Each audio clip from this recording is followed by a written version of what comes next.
160,000 adults entered the Catholic Church this year. 160,000. Easter 2026 just broke records. 66 out of 71 reporting dioceses saw increases. Oklahoma City was up 57%. Newark welcomed over 1,700 converts in a single season. Catholic media is celebrating, and honestly, they should be. This is real. These are real people making the most consequential decision of their lives. But I need to show you a number that almost nobody is talking about. For every one person who enters the Catholic Church in the United States, 8.4 people leave. That is the ratio, 8.4 to 1. And that single number changes everything about how we read the headlines. So the real question is not whether Catholicism is growing. The question is, in the war for America's soul, who is actually winning? The answer is not who you think. Let's start with the honest audit, because if we cannot be honest about where we are, we have no business telling anyone else what to believe. In 2007, 24% of American adults identified as Catholic. Today, that number is 19%. That is a 5-point collapse in less than 2 decades. 43 million Americans now call themselves former Catholics. Let that number land. 43 million. That is 13% of every adult in this country. There are more ex-Catholics in the United States than there are members of almost any other single religion. If ex-Catholics were their own denomination, they would be one of the largest religious bodies in America. The bucket is filling. Nobody disputes that. But the hole in the bottom of the bucket is larger than the tap. And until we deal with the hole, every celebration of the tap is incomplete. If you are watching this and you care about truth, Catholic, Protestant, atheist, wherever you are, hit like and tell me where you are watching from. If you want more content that treats you like an adult and gives you the real data, consider subscribing.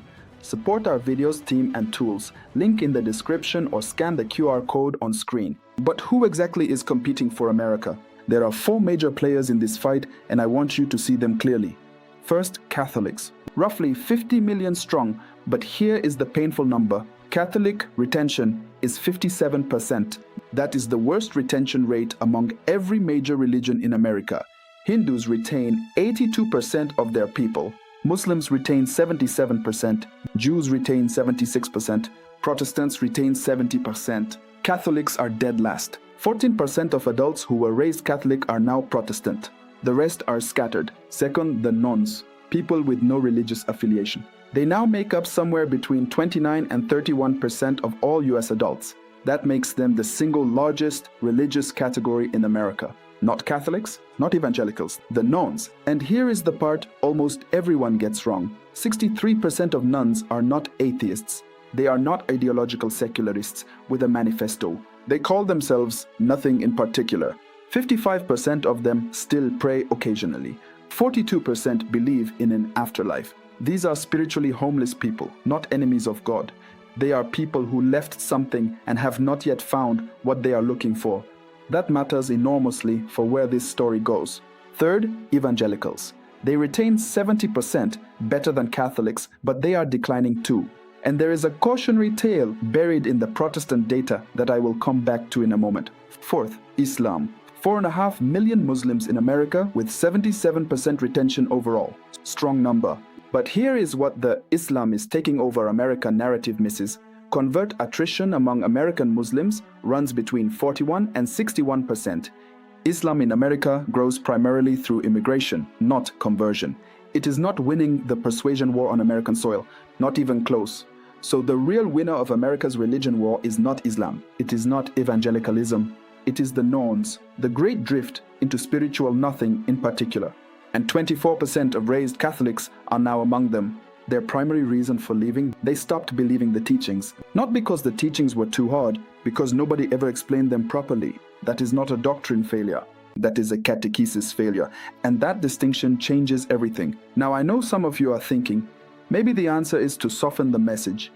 Meet people where they are. Make Catholicism more approachable, less demanding, more modern.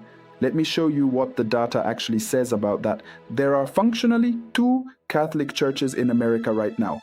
I will call them Church A and Church B. Church A is the cultural church, nominal, loosely affiliated. Mass attendance in this world runs about 29% weekly, down from 41% in 2007, Only 13% of American Catholics are fully practicing by any serious measure. This is the version of Catholicism that 43 million people already walked away from. When Pew asked those people why they left, 46% said they stopped believing. 39% cited the abuse scandals. 37% said dissatisfaction with church teaching. Church A is hemorrhaging. It is the 8.4 side of the ratio. Church B is the Orthodox Church. Traditional Latin Mass communities saw 71% attendance growth between 2019 and 2021. 98 to 99% weekly Mass attendance. A fertility rate of 3.8. Young men are returning.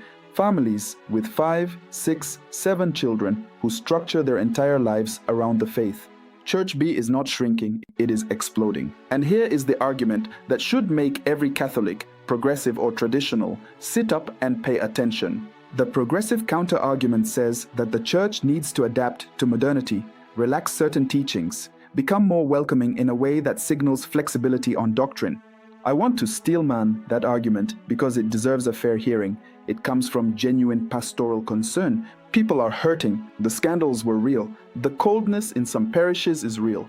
The desire to meet wounded people with gentleness is not wrong. But the data refutes the strategy.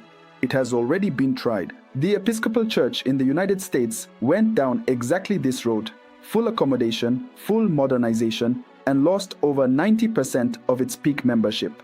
Mainline Protestantism tried it across the board and collapsed across the board.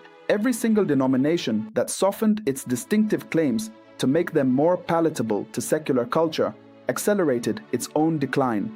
Everyone, the communities growing fastest in American Catholicism right now are the ones that are the most unambiguously, unapologetically Catholic. That is not my opinion. That is the data. If this video is helping you see the bigger picture, drop a comment and share it with someone who needs to hear this. Let me give you the global frame, because America is not the whole story. Africa's Catholic population is growing at 3.31% annually. The faith is overwhelmingly Orthodox. It is joyful, sacrificial, and uncompromising. Global Catholic population stands at 1.422 billion, but as a percentage of world population, it is flat. The growth in Africa and parts of Asia is being offset by the collapse in the West. America and Europe are not just experiencing decline, they are experiencing the acute version of a global tension between cultural Catholicism that is dying and Orthodox Catholicism that is growing. So where does this leave us? I am not here to sell you triumphalism. I am not here to spin a narrative where everything is fine. 43 million people left.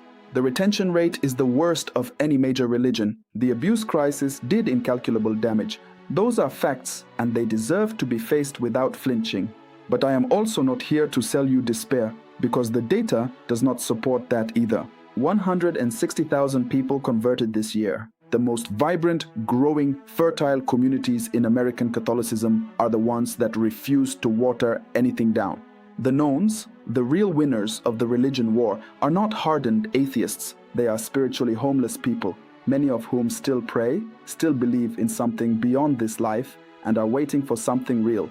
The Church has what they are looking for, but only if she is willing to actually be herself. The data does not support abandoning Catholic identity.